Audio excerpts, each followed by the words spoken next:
Exhortation, and is pulled from Strong's, expresses the idea of calling outside together. The term emphasizes reciprocity. Encouragement is not delivered from a superior to an inferior, but shared among believers who stand shoulder to shoulder. The prefix prepositions with, and I'll try to pronounce it alongside, identify the core verb to call, yielding a picture of believers summoning one another to persevere in faith, hope, and love. It's a totally different thing than to say, I'm going to criticize, I'm going to tear down.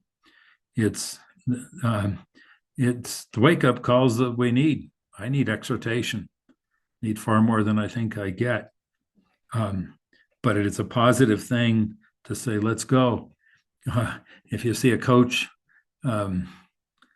who's taking a team of any sport team out on the field from the locker room, probably the last words are not going to be you're just all a mess, you're horrible. No, I said, let's go. Let's go forward. Let's work together.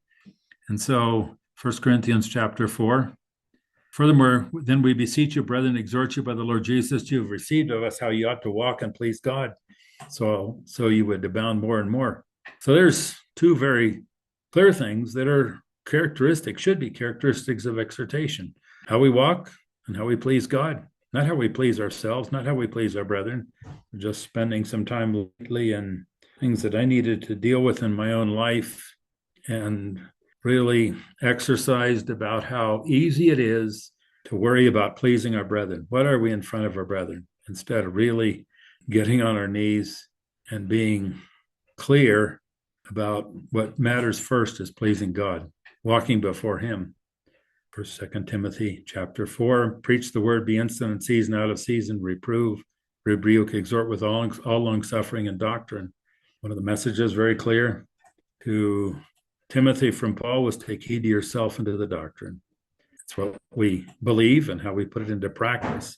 And so it was with long suffering. He didn't give up, kept working with them, and God works with us by his Spirit.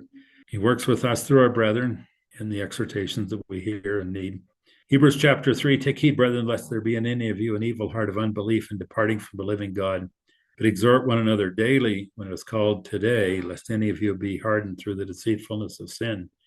I was really struck when I was putting this PowerPoint together by the word daily, something we need daily. It's interesting the connections we have now, so much stronger on a continual basis through different meetings, through different means of communication, not waiting for a letter. So sometimes these messages that brethren take their time and put out on a daily basis are practical application of this.